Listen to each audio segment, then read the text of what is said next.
باسم المبادرة السورية لحرية القائد عبد الله أوجلان،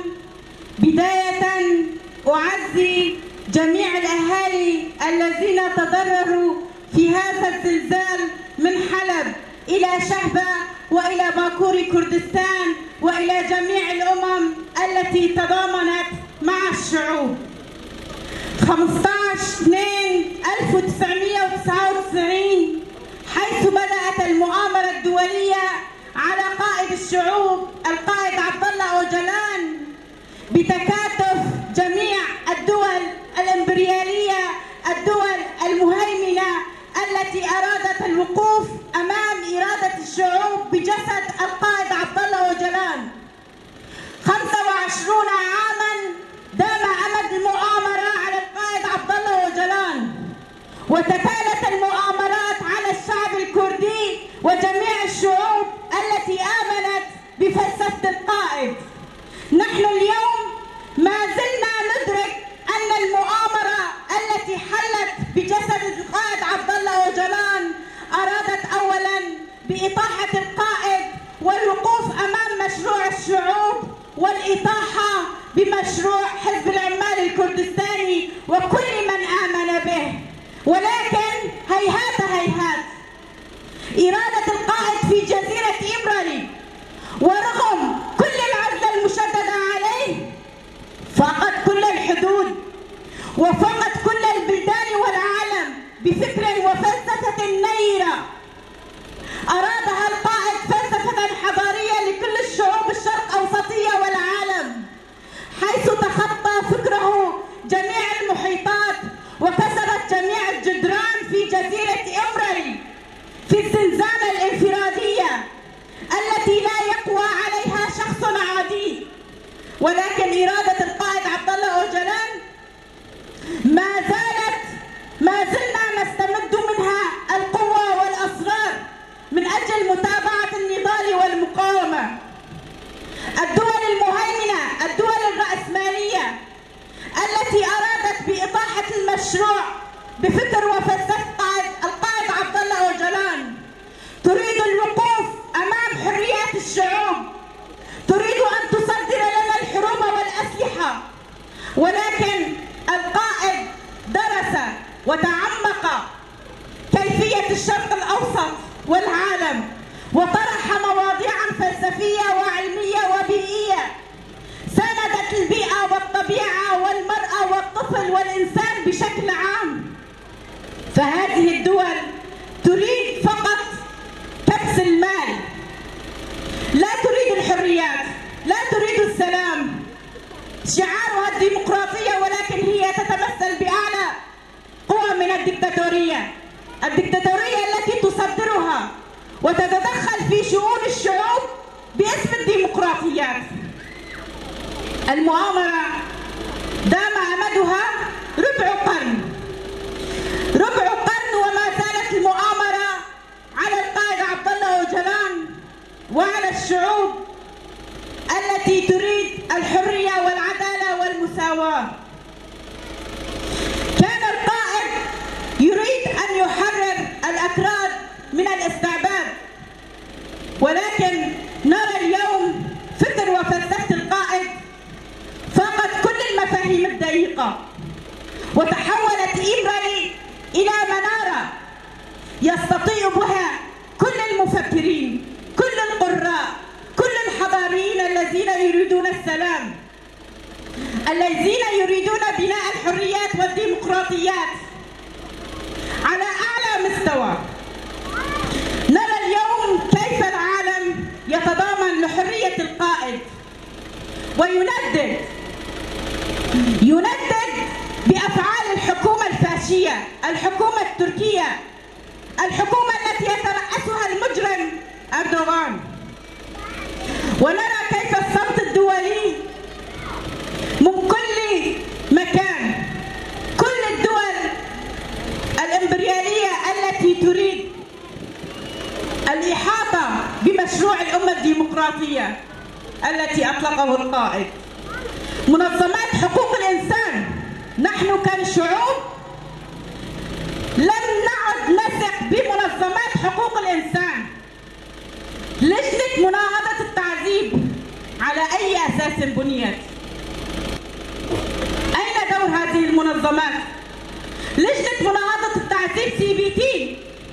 ندينها لأنها 25 عاما لم تلعب دورها بشكل فعال. العالم، حكام العالم بأجمعهم لم يحترموا إرادة الشعوب التي تريد حرية القائد عبد الله أوجلان. أين الثورة التي استمرت 50 عاما؟ أين الثوار الذين ناضلوا 50 عاما؟ هل القائد إنسان عادي؟ القائد عبد الله أوجلان أطلق باراديغما غير عادية لهذا الشعب. لو كان القائد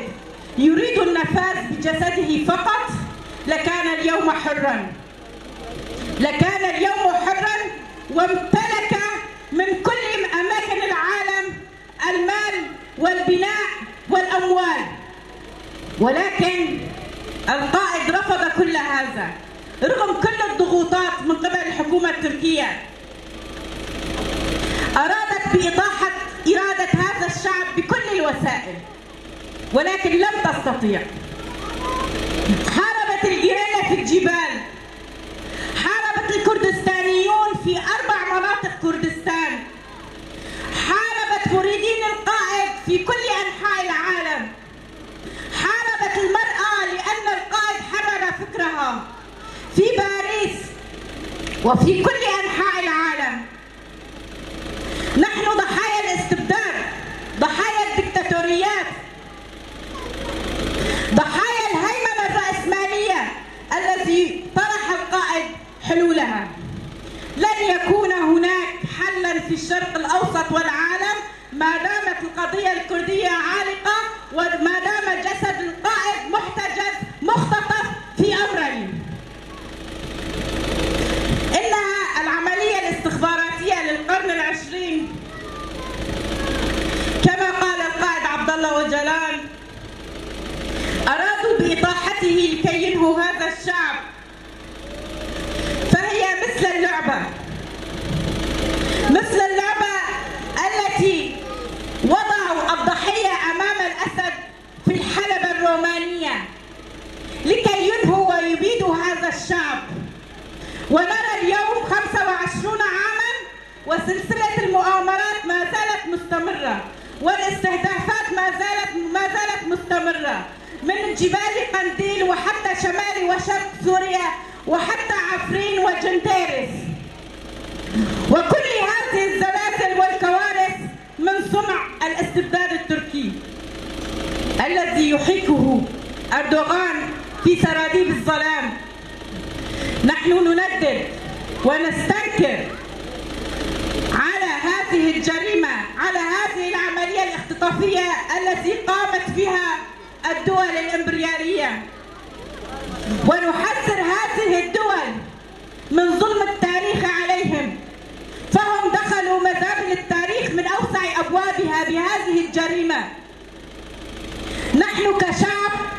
نطالب بحرية قائدنا عبد الله أوجلان بكل مكوناتنا، كرد وعرب وتركمان ومن كل أنحاء العالم والدول العربية والأوروبية. لن تقف عجلة المقاومة حتى يتحرر جسد القائد عبد الله أوجلان. جلي حلبي، جلي الشيخ مقصود وأشرفية، جلي ولد باريس،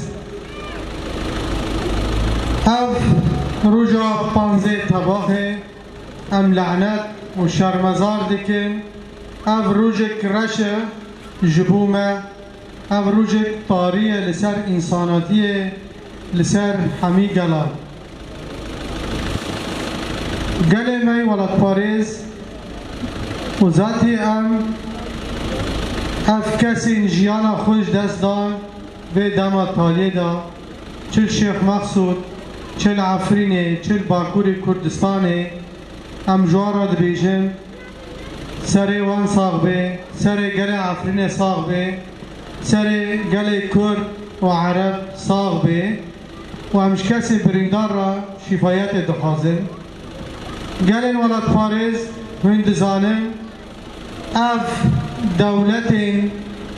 نتوی راسمالی عالمی هدف وان هبی دمی ریبار آبو هدف گرتن ده شخصیت ریبار آبو دا ارادا گلا هدف گرتن اف ارادا گلا هبونا گلا هدف گرتن وان دزانی ده فکر ریبار آبو دا ده پروژن ریبار آبو دا لگرین کبو ریبار آبو جبو گلان جبو آزادی گلان جبو چارا سر کرنا پرسگیری کن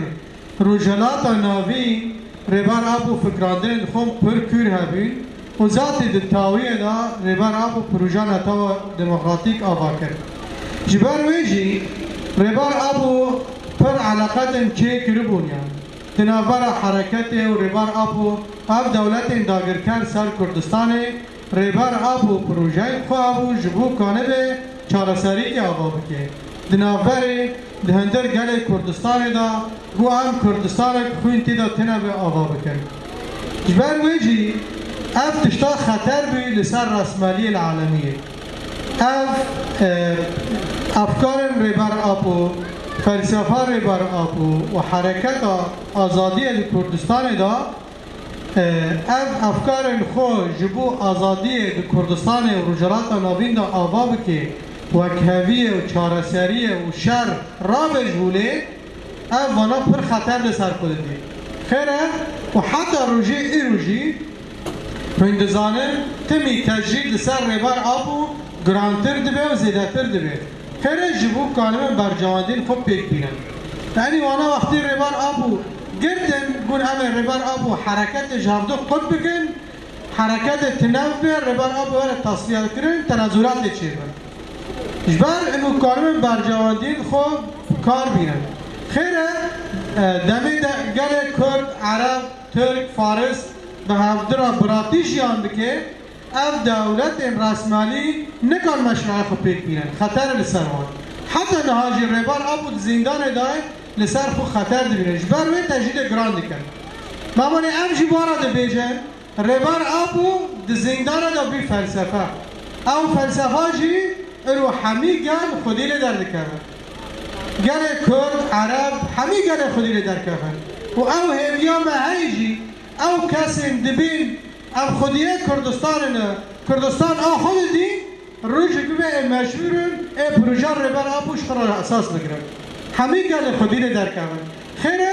تر نماینه در مای پروژه نتاو دموکراتی نممکنه